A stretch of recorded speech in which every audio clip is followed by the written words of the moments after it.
Prime Minister, welcome to the program. Thank you, Leigh. It's lovely to be here. Are you a dead man walking? Look, we've had some difficult days. I absolutely accept that. But we decided today that we were not going to go into the abyss that the former Labor government went into, not once but twice, sacking elected leaders. And I think the public can be relieved that the decision the party room made today was that if the electorate votes for a government and a Prime Minister, it can expect to keep the government and the Prime Minister until it's time for the electorate to choose again. More than half of your own backbench, though, thinks that you're not up to the job. That must be devastating. Well, obviously, we've had a couple of tough months, no doubt about that, a couple of tough months, and the Queensland election result was obviously a bit seismic. So I can understand people's anxieties, but the point that I've been making to my colleagues is that I am a fighter. I know how to beat Labor Party leaders. I beat Kevin Rudd. I beat Julia Gillard. I can beat Bill Shorten as well. What I'm not good at is fighting the Liberal Party, and that's why I say to all of my colleagues, we will now go on together to build a better Australia and to point out that Bill Shorten has no answers. He just has a complaint. How can you go on together when, as I say, more than half of your own backbench doesn't believe that you're up to the job? Well, that was one vote at a very difficult time, and we now have a future to grasp. But that's given us an insight into the attitude within your own party room. These people are your backers. Look, we can dwell on these things, or we can look at what the government is going to do in the days and weeks ahead. Prime Minister, and we are going to have a new childcare package, which will be very good for people, more money in their pockets. We are going to have a new small business and jobs package with a small business tax cut. And I think all of these are the sort of focus on jobs and families that the Australian public wants. Prime Minister, you've been a student of politics all your life. Political history would suggest that you cannot recover from such a significant vote of no confidence within your own side. I think that political history shows that many governments have been through difficult periods. You might remember, Leigh, I was a junior member of the Howard government in its first term, and it was widely expected to be a one-term government for the last 12 months or so of its But John Howard didn't have leadership pressure.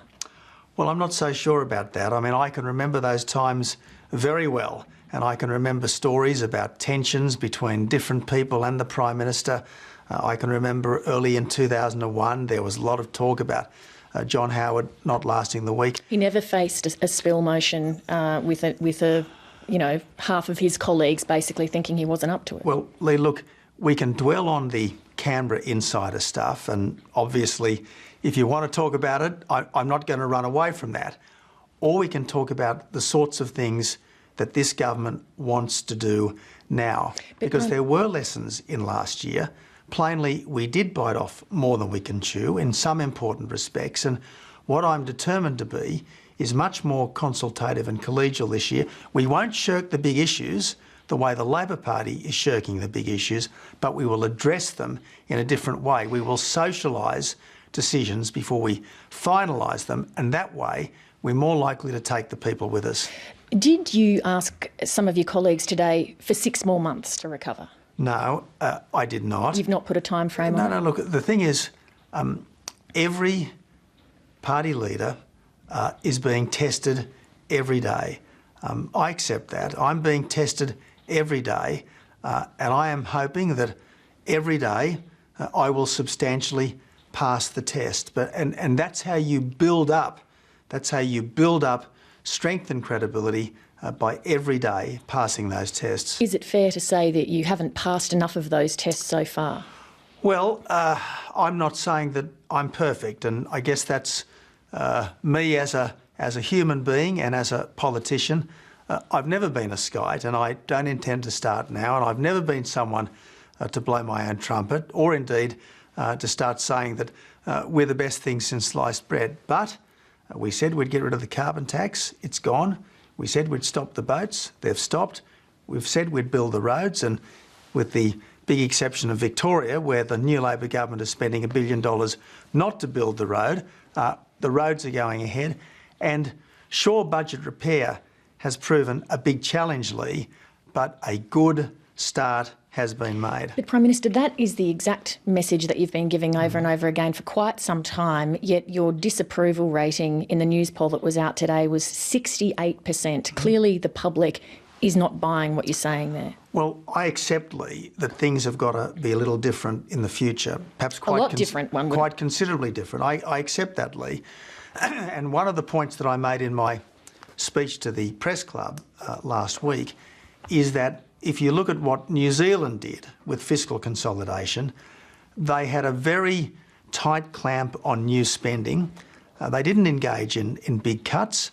They had a tight clamp on new spending.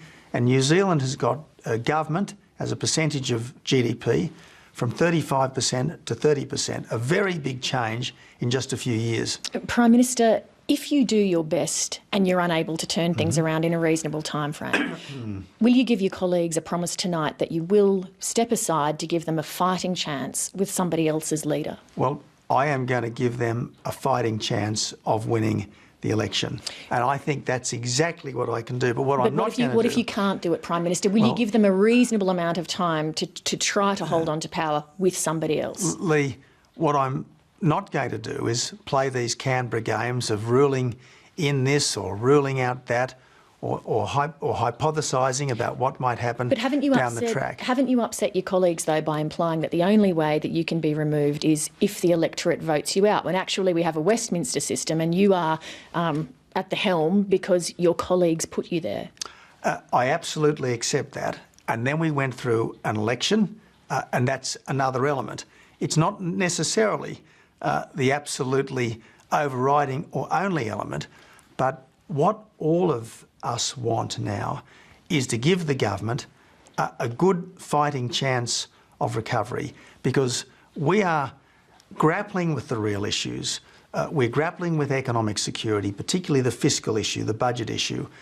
We're doing a very good job on national security, despite the difficulties. We're doing an excellent job on things like free trade agreements, which are setting up the future. So there are all these good things happening, and I want to give us the best possible chance to capitalise on that. You said at your press conference a few hours ago that good government starts today. If that is so, what on earth have you been delivering for the time since you've been elected? Well, I don't say that there's been no good government. In fact, I think you said good government starts today. That's exactly what you said. Starts every day. Starts at the beginning of every day. But we have had, Leigh, and I don't want to play word games with you, but we have had obviously a period of introspection over the last couple of weeks. That's gone.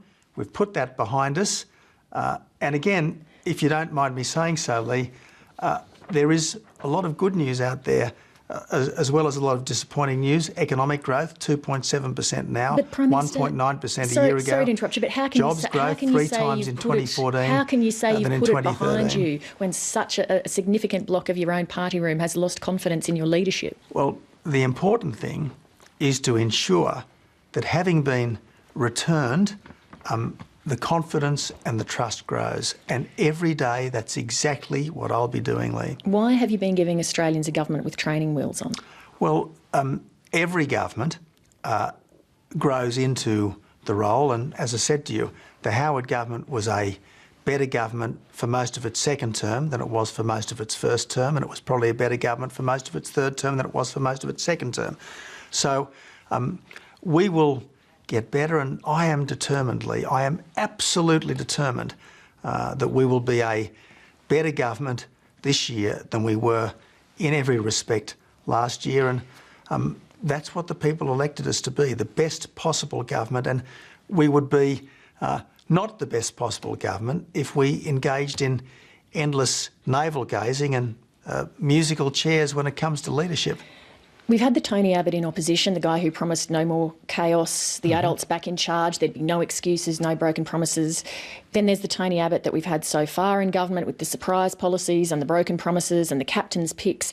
Now you're offering us a third Tony Abbott, one who's going to change. Who are you? Well, Leigh, let's just focus for a second on the captain's picks. There have essentially been two captain's picks. There But was can we actually just focus on the big picture there? Because there's been three different Tony Abbotts. I just want to know, which one are you? Who are you? Well, Leigh, I will let the Australian people form their own conclusions, but let's just go back to the captain's picks. There's been two of them. The paid parental leave scheme that went to two elections, but I accept that good policy, though it would be in different circumstances, now is not the right time for an expansion of paid parental leave. And then, of course, there was the knighthood. Now, all of these awards in the Order of Australia are now being handled entirely by the Council of the Order of Australia. How about my point, though, that there have been three, we're up to Tony Abbott 3.0. Do you accept that you have thoroughly confused the public about what your government is and what you stand for? Let's look at the situation that we inherited, Leigh. Can we just look at the big picture about you? No, I'd rather have a conversation rather than an argument, Leigh. And I think it's a reasonable question and one that voters would be asking themselves, and that it would be remiss of me not to put to you. And let me answer it by saying, going into the last election, the then government was saying that the deficit would be $18 billion. It turned out to be $48 billion. There was a $30 billion budget black hole that the Labor Party had created, should have known about and wasn't telling us about. Obviously, when the circumstances change, there are some things that have to change with them. Now, I absolutely accept, Leigh, that I said standing on the Panthers the night before the election that there'd be no cuts to the ABC. But let's face it, Leigh, the ABC for 18 years had no efficiency dividend. And when there are spending restraint across a whole area of government policy, surely under those circumstances it is possible to revise that particular commitment. But it's interesting that you're not able to answer the question to me, who are you? What do you stand for? Which Tony are you? Well, obviously we stand for a government which believes in lower taxes, smaller government, greater freedom. We are a government that believes in values and institutions that have stood the test of time. Above all else, though, we are a pragmatic government which wants to do what works. And if we try to do something sensible one way and it doesn't work, we'll try to bring about the same sensible outcome in a different way. And there are challenges, Leigh. We at least accept that there is a serious fiscal challenge, that a bit of intergenerational theft has been going on, that the former government started, and we are determined to fix. The Labor Party is in denial about all these things. Now, you can embrace a government which is not perfect, but which is at least fair income, or you can go with the people who gave us the problem and now trying to say that it's none of their fault and they're not even going to address it. Prime Minister, thank you very much for making time to speak to us on this very busy day. Thank you, Leigh.